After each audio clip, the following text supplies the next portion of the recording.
if we play our movie back at real time,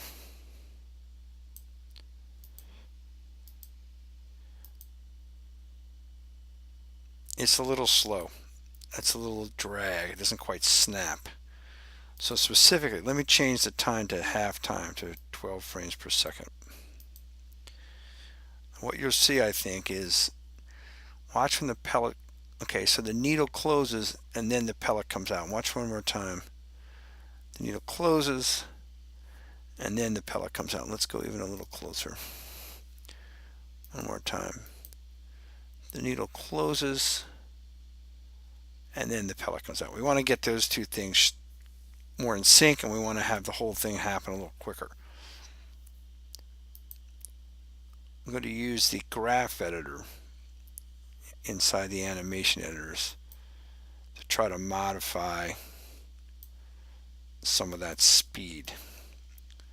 So first thing I want to do is go to the first thing I want to do is get the needle, and you notice we haven't moved the needle at all. So the only thing it has is this needle base shape, and that has this graph that's showing the changes for the blend shape. Now, if you look at this, it's kind of a slope here. So relatively rounded edge. This is certainly real slopey. And this again has a very gentle curve. So gentle curves are great if you want something to ease out or ease in. They mean things are going to go at a relatively smooth and steady, slow pace.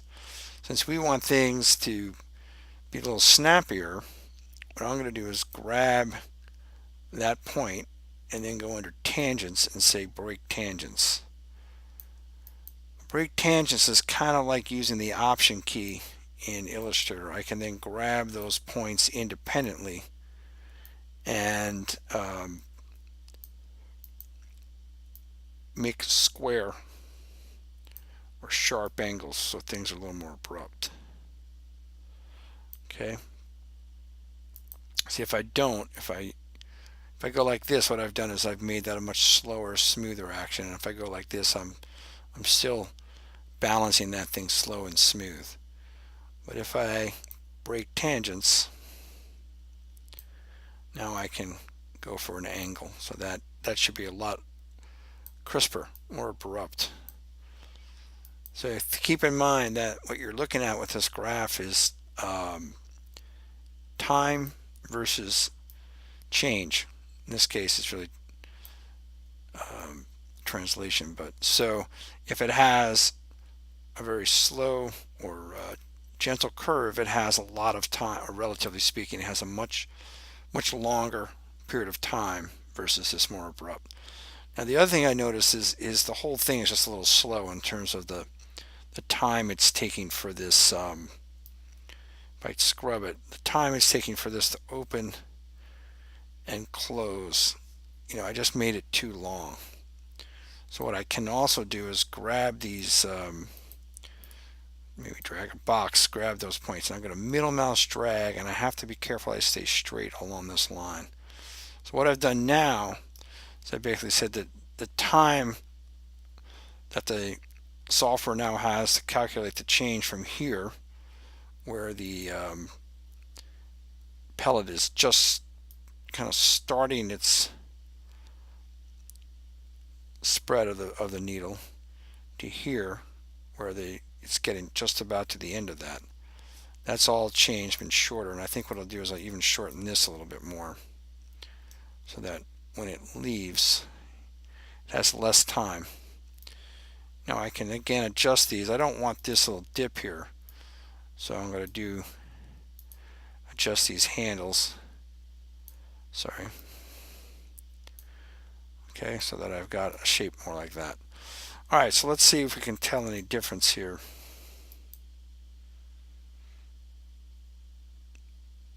Okay, let's go to full time and see if we can see it.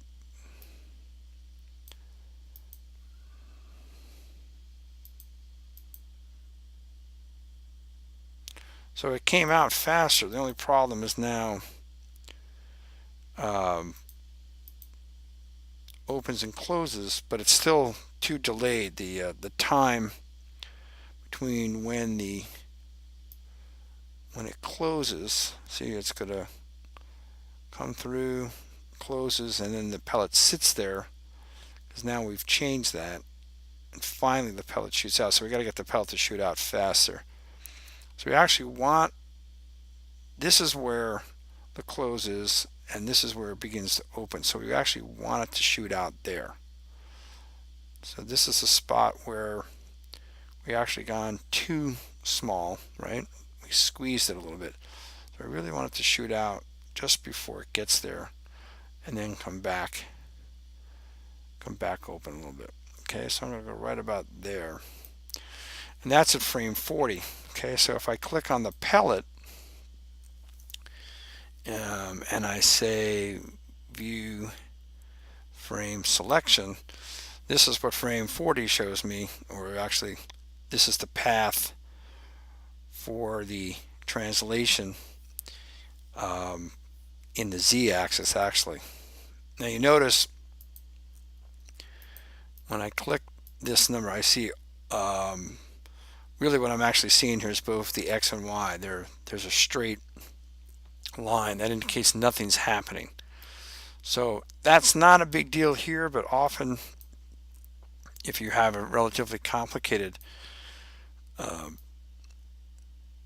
path, a set of paths that you're trying to correct, it's difficult to have all these paths in there when they're really recording nothing but static, stationary motion. So what you can do is go under Edit, Delete by Type, and instead of saying history, you're going to go Edit, Delete by Type Static Channels. So now the only thing showing is something that has action. So you can see here, if I scrub through this, you can see what I'm talking about is we've got 46, and we said frame 40 was where our action was happening. So I'm going to scroll back a little bit, grab this and middle mouse move it if I can. See if I can move this back. Let's move this back to 40. Middle mouse grab and slide this thing back to 40. So that's the position now that we've got where this event should occur, where we go from here where it's sitting there to out to that spot. Okay, and it's only taking 2 frames to get there, but it still kind of has a little bit of this lag, you know, that curve that we talked about here. So let's break the tangents on this.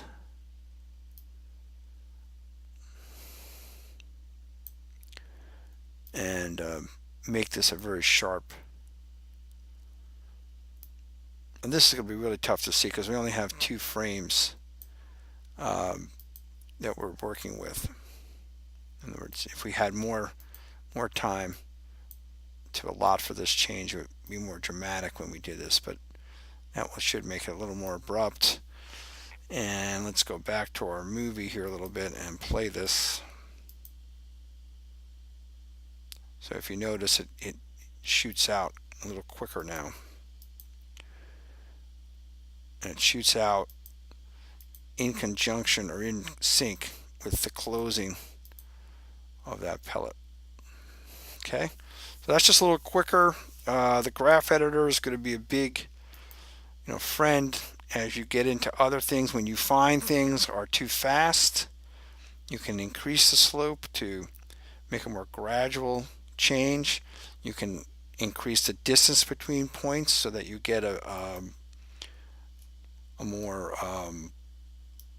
take longer in time to travel a distance. If you shorten the distance between 2 points and the time stays the same, you now have made it longer, right? You have, if it takes me 5 minutes to walk to the library, and then all of a sudden the library gets further away and I can only still use 5 minutes to get there, now I got to run. If the library gets closer to me, now I can take my time and stroll around. So keep that in mind. This is your time, and this is your change from no change to some point of change.